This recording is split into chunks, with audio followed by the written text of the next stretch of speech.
오늘 우리에게 주신 하나님의 말씀은 신약성경 사도행전 2장 43절에서 47절까지입니다. 사도행전 2장 43절에서 47절까지 하나님의 말씀을 제가 다 봉독해 드리겠습니다. 사람마다 두려워하는데 사도들로 말미암아 기사와 표적이 많이 나타나니 믿는 사람이 다 함께 있어 모든 물건을 서로 통용하고 또 재산과 소유를 팔아 각 사람의 필요를 따라 나눠주며 날마다 마음을 같이하여 성전에 모이기를 힘쓰고 집에서 떡을 떼며 기쁨과 순전한 마음으로 음식을 먹고 하나님을 찬미하며 또 온 백성에게 칭송을 받으니 주께서 구원받는 사람을 날마다 더하게 하시니라. 아멘. 교회는 생명을 구원하는 방주와 같습니다. 길을 잃고 방황하는 사람도, 죄 가운데 허우적대던 사람도 교회에 나오면 예수님 만나고 믿어서 구원을 얻고 영생을 얻는 곳이 교회입니다.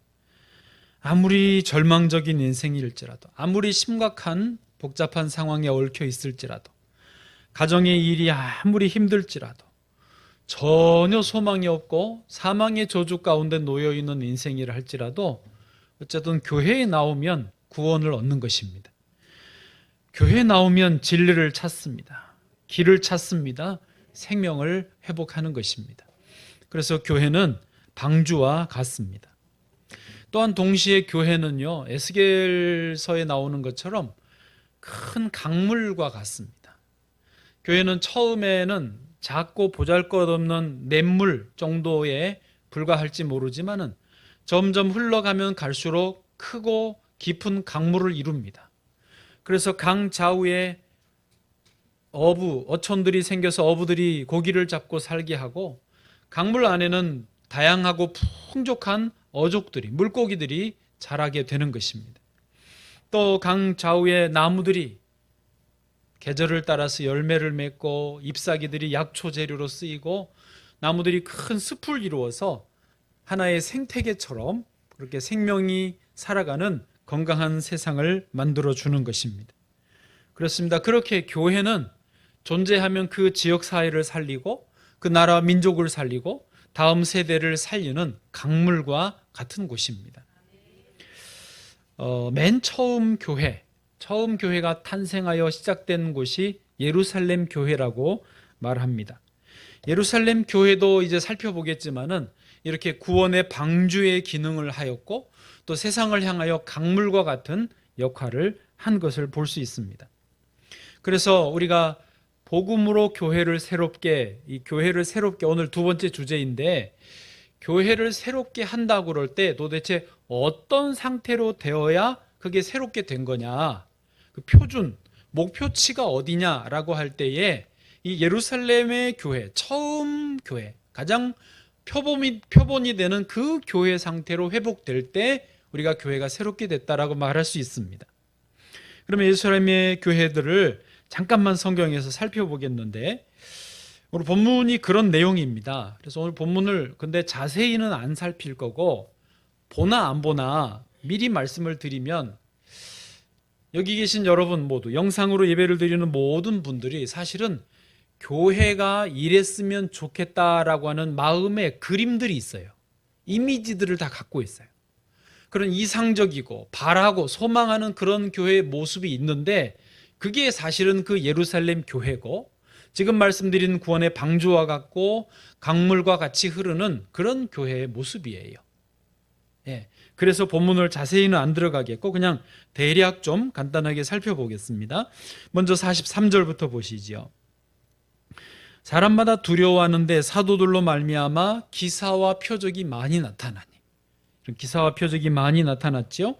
그리고 44절 5절에 보니까 있는 사람 없는 사람이 서로 유무상통 나누어주고 받고 하면서, 없는 사람은 받고 있는 사람은 나누면서 서로 함께 공평한, 함께 유무상통이 이루어졌어요. 그렇죠? 45절만 보시면 또 재산과 소유를 팔아 각 사람의 필요를 따라 나눠주며, 예, 참 보기에 좋죠? 아름답죠? 그리고 46절에 보니까 모두 다 기뻐하면서 떡을 떼고 음식을 나누었어요. 46절은 같이 읽어보시죠. 시작. 날마다 마음을 같이하여 성전에 모이기를 힘쓰고 집에서 떡을 떼며 기쁨과 순전한 마음으로 음식을 먹고. 아멘. 여러분, 잔치같이, 축제같이, 무슨 파티하는 것처럼 그렇게 다 기뻐하면서 떡과 음식을 나누고 예배도 드리고 했습니다. 아주 분위기가 좋죠? 그랬더니 47절에 가보시죠. 시작. 하나님을 찬미하며 또 온 백성에게 칭송을 받으니 주께서 구원받는 사람을 날마다 더하게 하시니라. 아멘. 온 백성에게 칭송을 받았다. 그는 교회 밖의 사람들에게도 인정받고 칭찬을 들을 정도로 예루살렘 교회 분위기가 그랬다라는 것이죠. 너무 좋지 않습니까? 그리고 더 나아가서 주께서 구원받는 사람을 날마다 더하게 하시니라. 교회 밖의 분들이 나도 저 교회에 같이 구성원이 되고 싶다, 참여하고 싶다 하면서 구원받는 사람을 날마다 더하게 하셨다라고 하는 것이죠. 할렐루야. 이렇게 예루살렘 교회는 방주의 역할 그리고 강물의 역할을 충실하게 감당을 했던 것입니다. 자, 이게 이제 우리가 교회를 새롭게 하자라고 할 때에 도달하기 원하는 표준입니다. 그럼 이제 첫 번째 질문입니다. 어떻게 하면 저 예루살렘 교회와 같은 표준에 도달할 수 있을까요? 즉, 표처럼 어떻게 하면 교회를 새롭게 할 수 있을까요? 이에 대한 대답은 그 예루살렘 교회가 처음 탄생할 때, 그리고 탄생된 이후에 예루살렘 교회가 운영되어지는 그 과정을 살펴보면 답을 찾을 수 있습니다. 여러분, 한번 잠시 생각을 해보실까요? 대부분 성경을 어느 정도는 아시니까 그냥 이렇게 성경 지식을 전제하고 한번 그 배경을 설명을 드려볼게요. 그 과정을요. 예수님이 십자가에 달려 돌아가시고 3일 만에 다시 부활하셨습니다.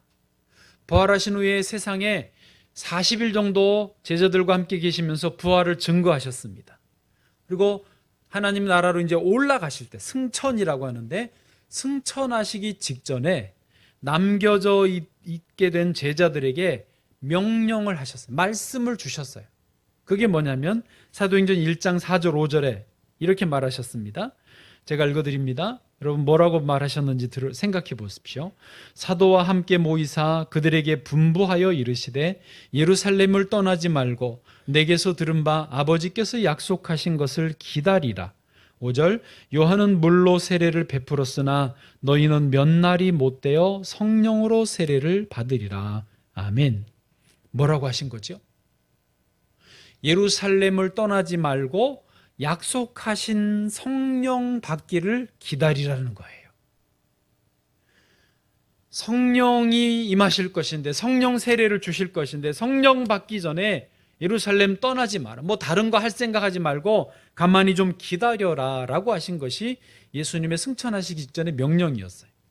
그래서 제자들과 또 함께 모인 약 120명의 성도들이 예수님의 말씀 따라서 기다렸어요.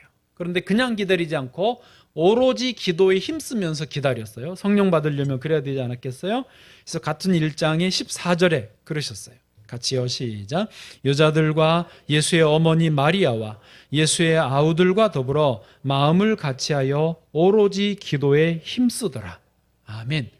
자, 이렇게 120 문도라고 하는데 오로지 기도에 힘썼더니 정말로 오순절 날에 약속하신 성령이 강림하신 거예요.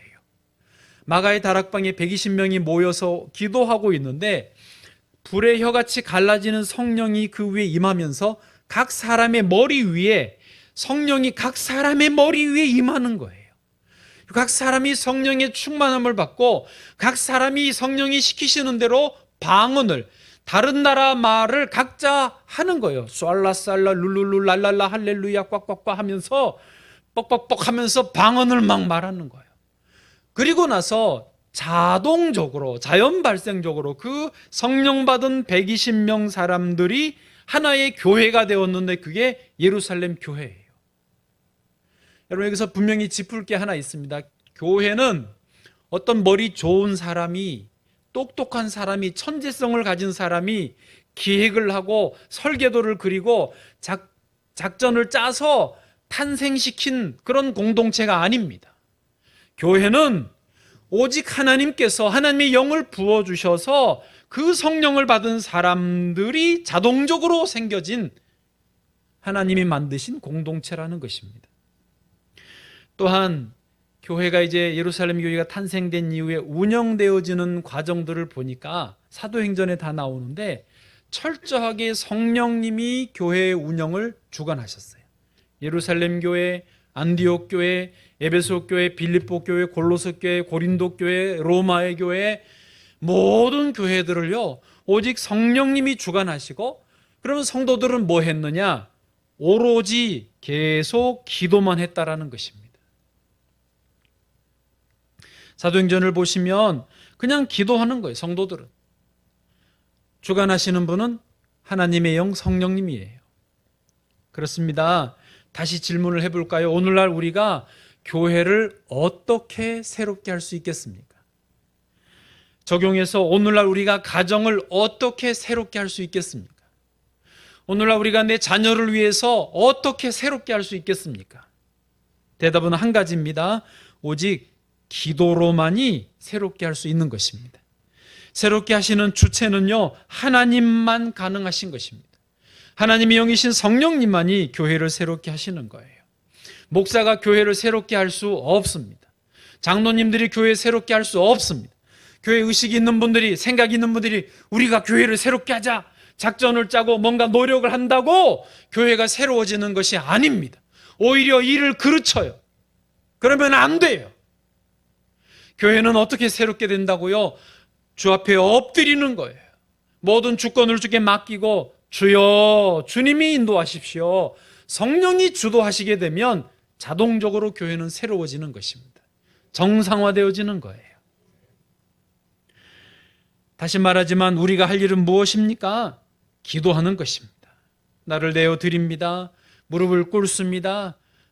주여 주님께서 감당해 주십시오. 기도하는 것입니다. 우리가 교회를 새롭게 하는데 앞에 전제가 복음으로 교회를 새롭게 한다고 했지 않습니까? 지난주에 말씀을 나누면서 복음으로에 대해서 세 가지를 했는데 다 묻지는 않겠습니다. 그냥 세 번째만 기억하시고, 세 번째를 자세히 안 하고 복음의 방법으로라고만 했고 다음 주에 한다고 했는데 오늘 지금 그거를 하는 것입니다. 여러분, 복음으로, 즉 복음의 방법으로 교회를 새롭게 한다, 그 말의 의미를 이제 이해를 하실 수 있을 것 같아요. 뭐냐면 복음으로라고 할 때 이 복음은요, 하나님의 아들이신 예수님이 인간의 몸을 입고 이 땅에 오신 것이고, 하나님이 세상을 이처럼 사랑하사 독생자를 주셨으니처럼, 그리고 이는 저를 믿는 자마다 멸망치 않고 영생을 얻는 게 그게 복음이에요. 다시 말하지만 복음의 주도권은요, 하나님에게 있어요. 그래서 복음의 방법으로라는 말은 오직 하나님의 방법으로, 하나님이 주관해서 하시는 것을 말하는 거예요. 다시 아까 말과 연결하면 우리는 기도할 뿐이고 하나님이 하나님의 방법으로 교회를 새롭게 하셔야 된다라는 것이죠. 보나 안 보나 다음에 할 세상을 이롭게도 복음의 방법으로만 세상을 이롭게 할 수 있다라고 이미 결론은 났네요. 다음 주 설교할 거 없네. 그래서 결국 우리는 어디로 돌아와야 되겠습니까? 기도의 자리로 돌아와야 되는 것입니다. 예루살렘 교회가요, 얼마나 활력이 넘쳤는지 모릅니다. 아까 보신 대로 제가 다 설명 안 드렸지만 우리 마음에 다 있는 그 사모하는 그림의 이미지가 다 있기 때문에 대충 설명했지만 그 예루살렘 교회의 생명력이 넘쳤습니다. 그 예루살렘 교회 기쁨이 넘치고 성령이 충만하고 밖에 사람들에게 칭송을 받고 사람들이 교회로 막 들어오는 역사가 있었습니다. 그런데 잘 보면요, 예루살렘 교회가 한 게 무엇입니까? 처음부터 끝까지 예루살렘 교회가 힘쓰고 애썼던 것은 오로지 기도하는 일뿐이었습니다. 무슨 대단한 프로그램을 한 게 아니었습니다. 무슨 머리 좋은 사람이 뭘 주도하지 않았습니다. 그냥 기도만 했을 뿐인데 그 생명력이, 활력이, 성령이 충만히 능력이 나타난 것입니다. 그러므로 우리가 지금 교회를 위해 무엇을 하면 좋겠습니까? 여러분, 가정을 위해 무엇을 하시면 좋겠습니까? 사랑하는 자녀들을 위해 뭘 하는 게 제일 좋겠습니까? 나라 민족을 사랑하신다면 이 민족을 위해 지금 무엇을 하는 게 좋겠습니까? 내 인생이 소중하다. 내 인생을 위해 뭘 하는 게 제일 좋은 일이겠습니까? 무엇보다 우선적으로 기도하는 것이어야 되리라 믿습니다. 자녀들을 위해 좋은 학원을 못 보내서 문제입니까? 좋은 것을 못 먹여서 문제입니까? 비싼 거 그렇게 사주지 못해서 문제입니까? 아니요. 그런 거는 사실 별 차이 없다니까요. 기도하여 주는 것, 그게 최고인 줄로 믿습니다. 그런데 한국 교회가, 우리 교회도 포함해서요, 코로나가 지금 문제이긴 하지만 코로나가 오기 벌써 몇 년 전부터 기도가 줄어들고 있었습니다. 기도원을 가지고 있던 교회들이 예물단지처럼 기도원이 돼버렸어요. 그전에는 성도들이 다 성교회별로도 구역별로도 개인적으로도 기도원 가서 늘 기도하고 오고 했는데 안 가요. 목사님들이 가라 그래도 안 갑니다. 목사님들도 잘 안 가요. 그러니 기도원을 운영하는데 한 달에 적게는 몇백만 원, 많게는 몇천만 원씩 드는데 이게 예물단지예요. 팔려고 해도 팔리지도 않습니다. 지방이 있으니까. 교회 안에서는 기도하느냐? 예전만치 않습니다. 기도를 안 해요. 그런데 이제 코로나가 왔어요. 2020년, 2021년 지난 만 2년을 코로나를 지내면서 방역에 우리도 동참하고 모이는 거 조심하고 거리두기 하면서 나의 생명도 중요하듯이 남의 생명도 중요하다. 우리가 복음의 전달자가 돼야지 바이러스 전달자가 되면 되겠느냐 하면서 조심조심 덜 모이고 기도해도 덜 했어요. 정부에서도 통성기도 하지 말라고 그럽니다. 그런데 그렇게 해서 결국은 누가 손해를 봤습니까? 손해. 장사에서 돈, 직장의 돈, 물질적인 손해만 손해가 아닙니다. 영적인 손해, 내 영혼의 손해가 가장 큰 손해입니다. 교회가 그렇지 않아도 기도가 줄어들어 가는데 더 줄어들었습니다. 핑계가 변명이 생겼어요. 성도들이, 직분자들이 더 기도를 안 합니다. 핑계가 생겼어요. 교회도 잘 못 나옵니다. 안 나옵니다. 손해를 이만저만 본 게 아닙니다. 여러분, 우리가 얼마나 많은 손해를 받는지를 알아야 돼요. 나중에 알게 될 거예요. 작년 여름에 한국 교인 1000명을 대상으로 설문조사를 했어요. 여러 가지 중에 한 가지만 소개해드리고 싶은 게 뭐냐면 코로나 시대에 어쨌든 그래도 현장 예배를 드리는 사람들과 코로나이기 때문에 이런저런 이유들이 다 있습니다. 지병이 있어서 아니면 직장에서 못 가게 해서 아니면 자녀들이 너무 어려서 어쩔 수 없어서 못 오시는 분들도 있거든요. 온라인으로만 드리는 분들이 있습니다. 지금도 있습니다. 이분들에게 각각 질문을 했어요. 이 코로나 시대에 당신의 신앙은 잘 유지되고 있습니까? 이게 질문이었어요. 왜 못 나왔냐? 이걸 묻는 게 아니라 지금 그 상황, 현장 예배를 드리는 분들과 온라인 예배를 드릴 수밖에 없는 분들에게 신앙을 잘 유지하고 있느냐? 그 질문만 한 거예요. 대답이 놀랍습니다. 그래도 현장 예배를 드리는 분들은 신앙을 유지하고 있다라고 하는 분들이 대다수였어요. 그런데 온라인으로만 드리니까 본인 스스로는 열심히 하십니다만은 그래도 어쩔 수 없는 이 물리적인 거리, 이 온라인 특성에 있던 한계에 의해서 내 신앙이 지금 약해지고 있습니다라고 답하는 분들이 대다수였어요.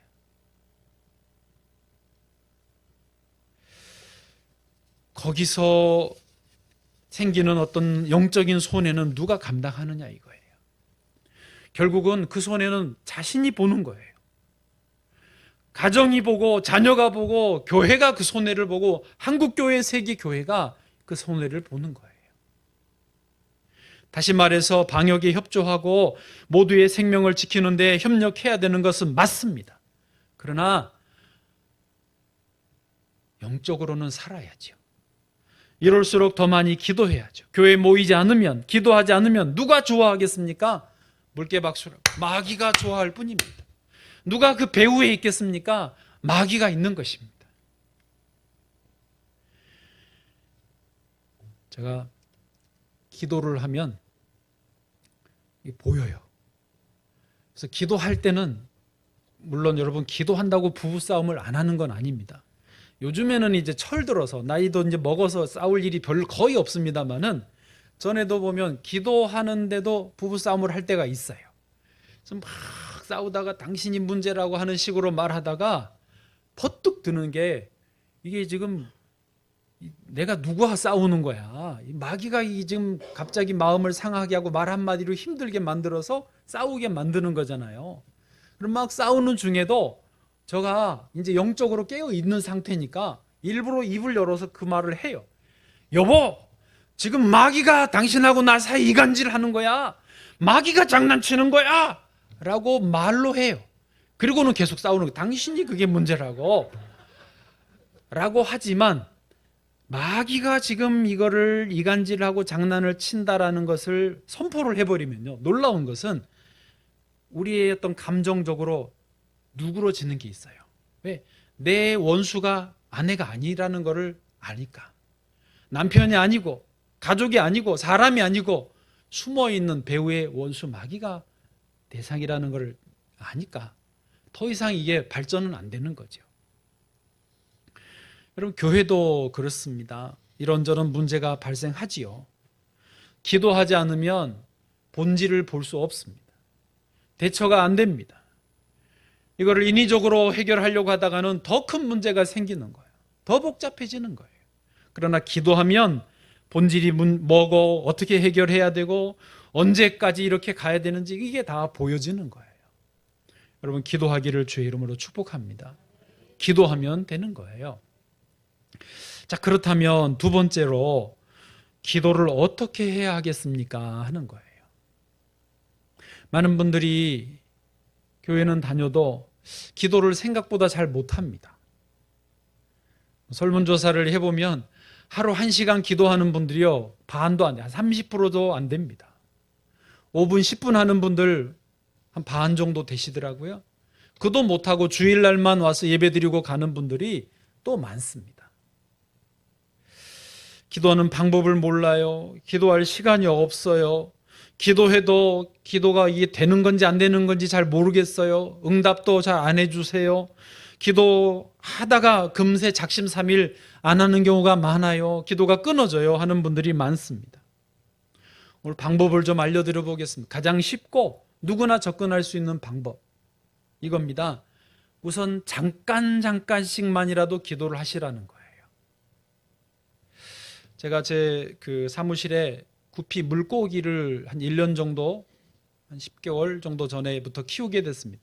아는 목사님이 한 5-6마리를 주셔가지고 하는 수 없이 목욕실에 있는 이제 항아리를 뒤집어가지고 거기다가 키우다가 안 돼서 어항을 사가지고 거기다 키우고, 또 이제 애들이 처음에는 좀 죽더니 나중엔 저도 적응을 하고 얘들도 적응을 했는지 새끼를 막 낳는 거예요.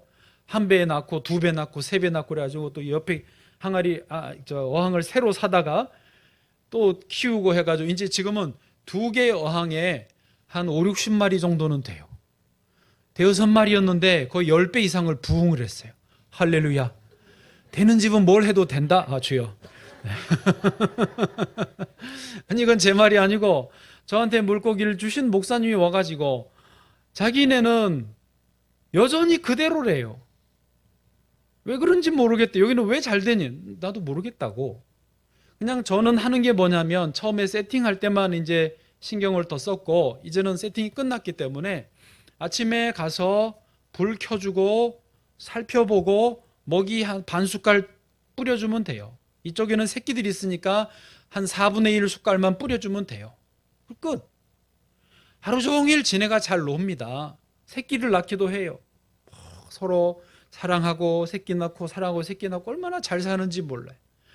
저녁에도 그래요. 저녁에도 가서 살펴주고 밥 줬다가 제가 나오기 전에 불 꺼주고 나와요. 잘 자라. 그러고 끝. 그런데 지네들이 그 안에서 풍성하게 생명력을 이어가는 거예요. 그럼 만약에 제가 하루 이틀 돌보지 않고 밥을 안 주면 어떻게 될까요? 몇 마리 죽어나가겠죠? 일주일 이상 밥 안 주고 돌보지 않으면 어떻게 되겠죠? 절반 이상 죽을 겁니다. 자기들끼리 물어뜯고 있을지도 몰라요. 한 달 이상 제가 돌보지 않았다. 어떻게 될까요? 거의 다 죽을 거예요. 기도가 그렇습니다. 내 영혼을 위해, 교회와 가정을 위해 꾸준히 돌보듯이 그냥 그렇게 하면 살아나는 거예요. 기도 안 하면 방법이 있습니까? 죽는 거죠. 농어촌, 귀촌, 귀농하신 분들 이야기를 들어보니까 50대, 60대, 저 연배보다 저 정도 되거나 더 되신 분들이 이제 그 시골 향수가 있어서 귀촌, 귀농해서 삽니다. 좋은 점도 있는데 힘든 점도 있대요. 그 중에 하나가 뭐냐면 가축을 길러요. 닭, 오리, 개, 뭐 돼지, 토끼 이런 거를 기르시는데 그런 걸 기르면 장시간 집을 못 비운다는 거예요. 같은 이유예요. 걔들도 밥을 줘야 되는데 서울에 와서 한 주라도 좀 쉬었다가 가라고 그래도 못 쉬는 거예요. 왜? 얘들 먹여 살려야 되니까. 뭐 하루 이틀이야 옆집 할아버지께 부탁을 드릴 수는 있지만 계속 할 수는 없는 거예요. 안 그러면 죽으니까. 그래서 꾸준히 가서 챙겨주는데 얘들이 송아지를 낳고 토끼 새끼들을 낳고 돼지 막 12마리씩 막 새끼들이 주렁주렁 나와가지고 막 하면서 어미젖을 먹는다고 부딪히고 하는 그게 또 너무 재밌다라는 거예요. 여러분, 기도한다는 게 그런 거예요. 제가 기도하자고 그랬는데 철야기도, 금식기도, 통성기도, 막 작정기도 이거 지금 당장 안 해도 괜찮습니다.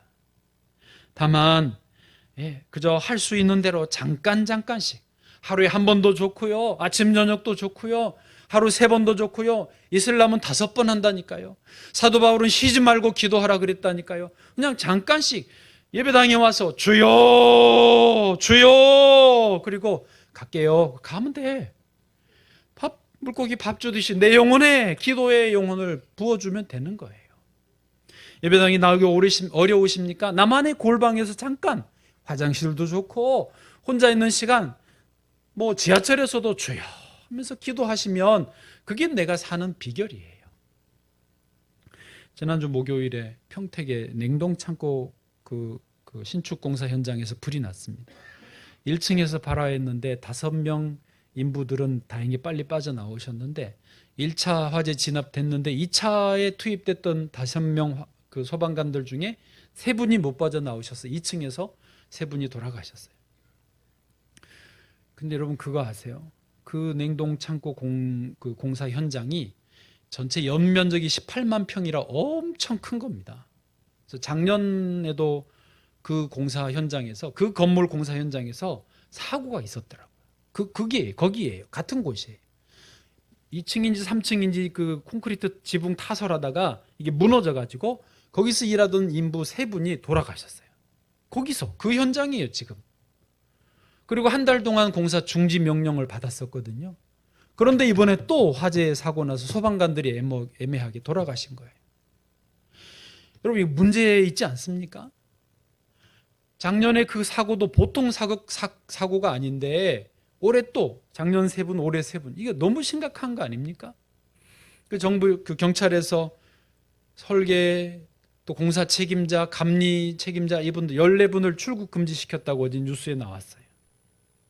뭐 언제든지 사고야 있을 수 있지만 그래도 그러면 안 되죠. 예. 그런데 그게 뭐예요? 우리가 기도를 하지 않으면, 깨어있지 않으면 같은 일이, 더 심각한 일이 계속 될 수 있다라는 것을 말하는 거예요.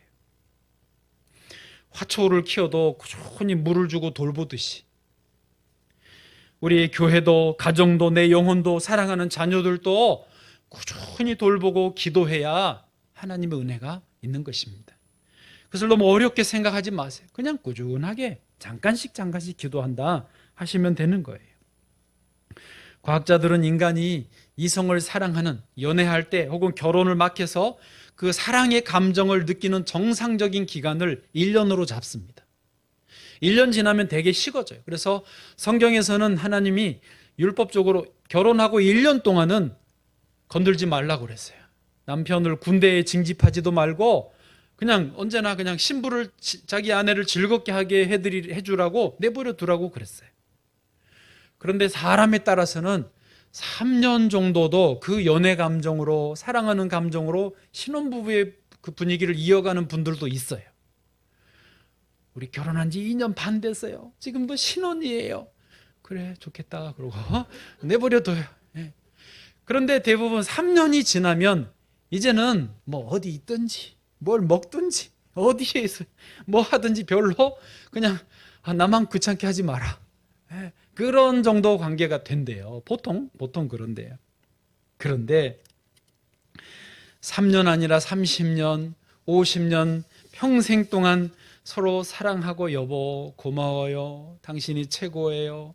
당신만 사랑해요. 당신 만난 게 내 인생의 최고의 특권이에요. 축복이에요. 이렇게 말할 수 있는 비결이 하나 있는데 그게 뭐냐?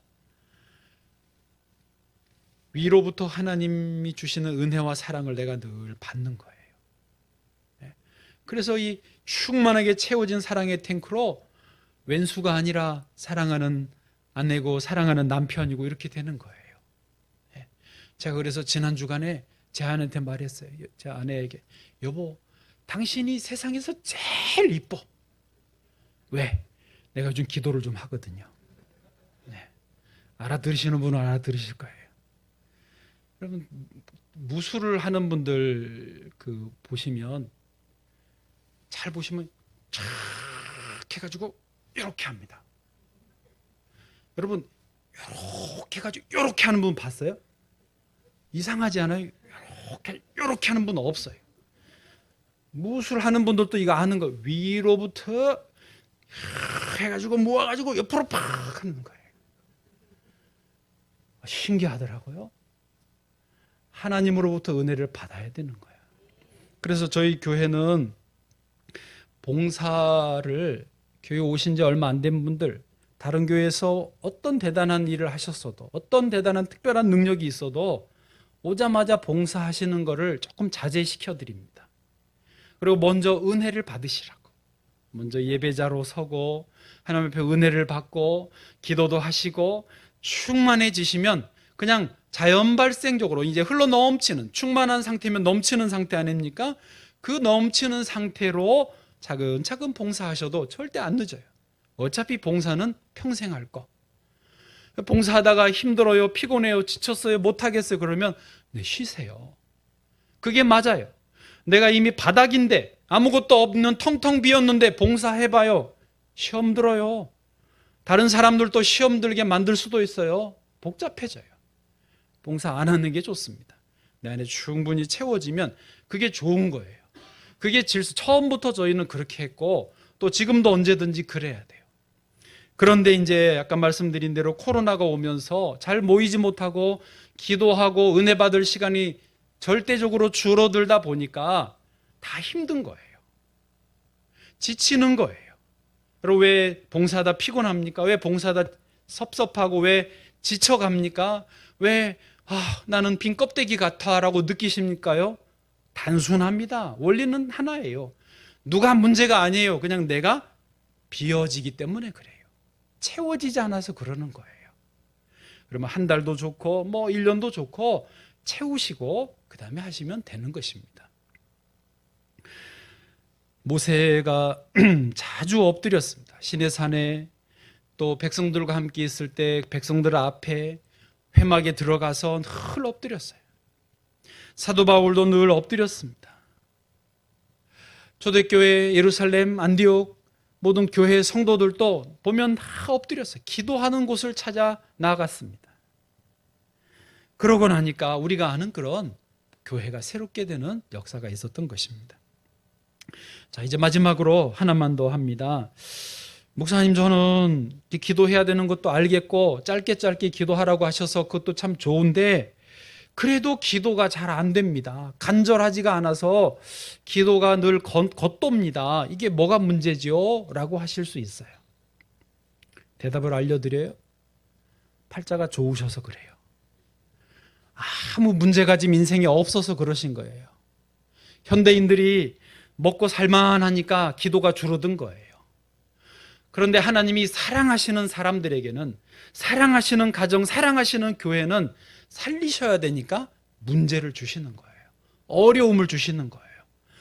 두 손 들지 않으면, 항복하지 않으면 살 수 없게 하나님 만드시는 거예요. 그리고 앞으로 나와라, 기도해라, 간절한 마음으로 부르짖어라. 그러면 다시 은혜가 충만해지고 새 힘과 용기를 얻게 해주시려고 문제를 주시는 거예요. 병원에 검진 갔을 때 문제가 발견되면 안타깝긴 하지만 감사한 일이에요. 문제가 발견된 게 감사한 거예요. 왜? 이제 치료하면 되니까. 의사가 처방해 주는 대로 약을 잘 먹고 수술해야 되면 하고 잘 따라하면 됩니다. 우리 인생에서도 가정에서도 이런저런 문제가 발견되면 안타깝긴 하지만 그래도 감사한 일이에요. 그것 때문에 영적으로 바로 세워지니까요. 교회도 코로나만 2년 지내면서 저는 처음에는 우리가 정신 차리고 있으니까 괜찮겠지, 사실은 그랬어요. 그런데 웬걸요, 2년 다 이렇게 지나가다 보니까 못 모이고 못 만나고 그저 이렇게 멀찌감치 다들 있고 또 기도도 절대적으로 못하다 보니까 문제가 생겨요. 목사로서 힘들죠. 그런데 기도하면서 이게 얼마나 감사한 일인지 몰라요. 이 문제 때문에 얼마나 다행인지 몰라요. 기도하게 되었으니까, 간절함이 회복되었으니까. 할렐루야. 더 안 나갈게요. 한두 번 넘어졌다고 하나둘 문제가 생겼다고 망하는 게 아닙니다. 포기하는 게 망하는 거예요. 기도하기를 멈춰버리는 게 망하는 거예요. 여러분, 지금 어떤 문제가 있으십니까? 기도하시면 하나님의 은혜 주시리라 믿습니다. 회복하여 주시고 교회를 새롭게 해주시리라 믿습니다.